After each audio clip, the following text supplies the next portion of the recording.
Hello everyone, it's me, Clayton. I just got back from watching Once Upon a Time in Hollywood, starring Brad Pitt, Leonardo DiCaprio, and Margot Robbie, and the ninth film directed by Quentin Tarantino.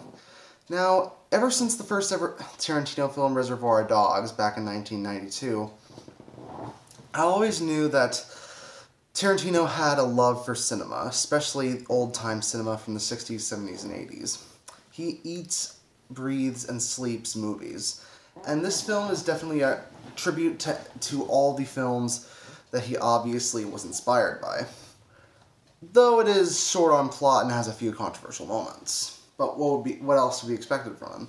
Let's get to the story that is there, though, shall we? The story takes place in 1969 Hollywood, and mainly follows Rick Dalton, played by Leonardo DiCaprio, and Cliff Booth, his stuntman, played by Brad Pitt, as the two of them happen to try to evolve in a ever-progressing industry that's leaving the two of them behind. While we also follow Sharon Tate, played by Margot Robbie, as we see her getting big in the movie industry, and also see various portrayals of other big movie stars at the time, such as Roman Polanski, Steve McQueen, and even Bruce Lee. But here's the thing. The acting in the movie is basically as good as you'll possibly expect it, with DiCaprio and Pitt obviously being the standouts. They have such a great bromance and camaraderie with each other that they basically carry most of the film's scenes. Like most Tarantino films, one of the best parts of the film is the dialogue. It's funny, witty, snappy, and often filled with expletives. In fact, it might be the most fun that Tarantino has had with a script in all of his movies.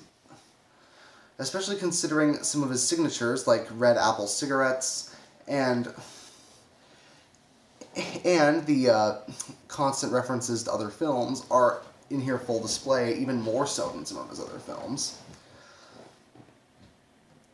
Though I will say that some portrayals of characters can be a little lopsided. For example, the portrayal of Bruce Lee kind of bugged me. That's not to say that the actor who portrayed him did a bad job. It's more that even if this is an alternate universe style of film, I don't think that the actual Bruce Lee acted in the way that he did in the film. I just understand the controversy, and I don't think it was the best decision on Tarantino's part to portray him that certain way. But his scenes don't last too long, and the fight scenes that we do get involving his character are pretty well choreographed. Speaking of which, the violence in the film actually doesn't really get going until the ending, which is definitely the part of the film that I think people are going to remember the most, though I don't personally think it's as bad as some people say it is. It certainly is a big tonal shift. I just think it was definitely one of the film's highlights rather than one of its weaker points. Mainly because I do think Tarantino had something to say with it, though I won't spoil the ending for any of you. The music of the film is pretty much period piece stuff that happens to fit perfectly with the film's atmosphere. I definitely enjoyed the majority of the humor of the film, mainly resulting from Dalton's outbursts, or the various bits of cheesy films and TV shows that he ends up being in.